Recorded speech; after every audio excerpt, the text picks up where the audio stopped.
Hello friends, I am Vaishnavi. आज है 10 मई 2020 और आज मैं आपको 10 मई के कुछ इंपॉर्टेंट करंट अफेयर बताने वाली हूँ। तो वीडियो को पूरा लास्ट तक देखिए और वीडियो को लाइक करना और चैनल को सब्सक्राइब करना ना भूलें। तो चलिए चलते हैं हमारे पहले क्वेश्चन की ओर। हमारा पहला क्वेश्चन है, विश्व प्रवासी पक्षी दिवस कब मनाया गया?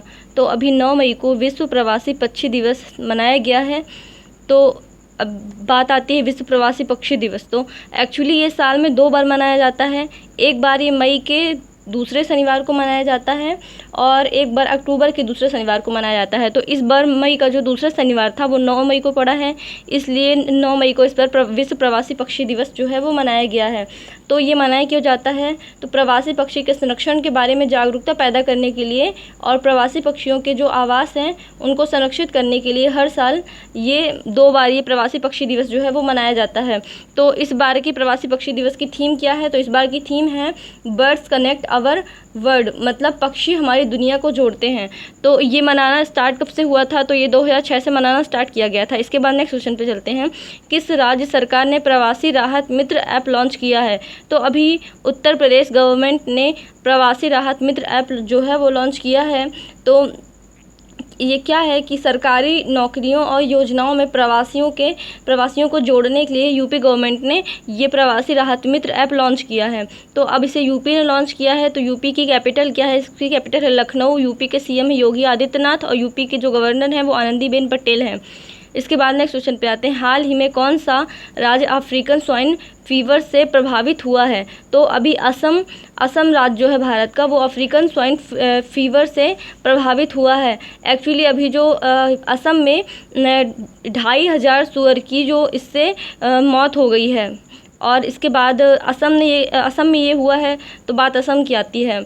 तो असम की जो कैपिटल है वो दिसपुर है। असम के सीएम सर्बानंद सोनोवाल हैं और असम के जो गवर्नर हैं वो जगदीश मुखी हैं। तो यहाँ पे एक और इम्पॉर्टेंट बात असम में है काजीरंगा नेशनल पार्क। और काजीरंगा नेशनल पार्क फेमस है बहुत ज़्यादा। क्यों फेमस है? वो एक सींग वाले गेंडे के लिए फेमस है। इसके बाद नेक्स्ट क्वेश्चन पे आते हैं, पाकिस्तानी वायुसेना में पायलट के रूप में नियुक्त होने वाले पहले हिंदू व्यक्ति कौन हैं? तो राहुल देव पाकिस्तानी वायुसेना में पायलट के रूप में नियुक्त होने वाले पहले हिंदू व्यक्ति बने हैं। तो ये अभी पहले व्यक्ति हैं जो पाकिस्तान की जो एयरफोर्स में वो पायलट बने हैं।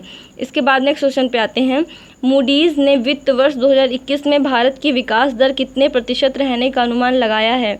तो अभी मूडीज़ ने वित्त वर्ष 2021 में भारत की जो विकास दर है 0.0% रहने का अनुमान लगाया है भारत की जीडीपी ग्रोथ का। मूडीज़ ने बोला है अगर ऐसे ही गिरावट हुई तो वित्त वर्ष में 2021 में जो वृद्धि है वो बिल्कुल नहीं होगी। अब बात मूडीज़ की आती है। तो मूडीज़ क्या है? मूडीज़ एक रेटिंग एजेंसी है। मूडीज़ का जो हेडक्वार्टर है वो न्यूयॉर्क में है और इसके जो सीईओ हैं वो है रमन डब्ल्यू मैकडेनियल जूनियर। इसके बाद नेक्स्ट क्वेश्चन पे आते हैं, किस राज्य सरकार ने पान मसाला पर 1 साल का प्रतिबंध लगाया है? तो अभी झारखंड गवर्नमेंट ने पान मसाला पर 1 साल का जो प्रतिबंध है वो लगा दिया है। अब बात आती है झारखंड की। तो झारखंड की जो कैपिटल है वो रांची है। झारखंड के सीएम हेमंत सोरेन हैं और झारखंड के गवर्नर द्रौपदी मुर्मू हैं। इसके बाद नेक्स्ट क्वेश्चन पे आते हैं, कोविड-19 आपातकालीन प्रक्रियाओं के लिए AIIB ने किस देश को $500 मिलियन का ऋण दिया है? तो अभी कोविड-19 आपातकालीन प्रक्रियाओं के लिए AIIB ने अपने देश भारत को $500 मिलियन का जो ऋण वो दिया है। तो इसके बाद आती है AIIB। तो AIIB का फुल फॉर्म क्या होता है? इसका फुल फॉर्म होता है एशियन इंफ्रास्ट्रक्चर इन्वेस्टमेंट बैंक। इसकी जो स्थापना कब हुई थी? इसकी स्थापना हुई थी 2016 में। इसका जो हेडक्वार्टर है वो बीजिंग में है और इसके जो प्रेसिडेंट है वो जिन लीगुन है। इसके बाद यहाँ पे मिलियन है। तो जो 1 मिलियन में कितना होता है? तो 1 मिलियन 10 लाख का 1 मिलियन होता है। इसके बाद नेक्स्ट क्वेश्चन पे आते हैं, रक्षा मंत्रालय ने 37 हवाई अड्डों के आधुनिकीकरण के लिए किसके साथ समझौता किया है? तो अभी रक्षा मंत्रालय ने 37 हवाई अड्डों के आधुनिकीकरण के लिए टाटा पावर के साथ जो है वो समझौता किया है। तो बात यहाँ पे टाटा पावर की आती है। तो टाटा पावर का जो हेडक्वार्टर है वो न्यू दिल्ली में है और इसके जो प्रेसिडेंट हैं वो नटराजन चंद्रशेखर हैं। तो ये जो समझौता हुआ है ये 1200 करोड़ रुपए का समझौता हुआ है जिसमें 37 हवाई अड्डों के आधुनिकीकरण के लिए ये समझौता हुआ है। और बात यहाँ पे रक्षा मंत्रालय की आती है। तो वर्तमान में हमारे रक्षा मंत्री कौन हैं? तो वर्तमान में भी हमारे रक्षा मंत्री हैं राजनाथ सिंह। तो ये आज का करंट अफेयर था। अगर आपको वीडियो पसंद आता है तो प्लीज़ चैनल को सब्सक्राइब करना ना भूलें।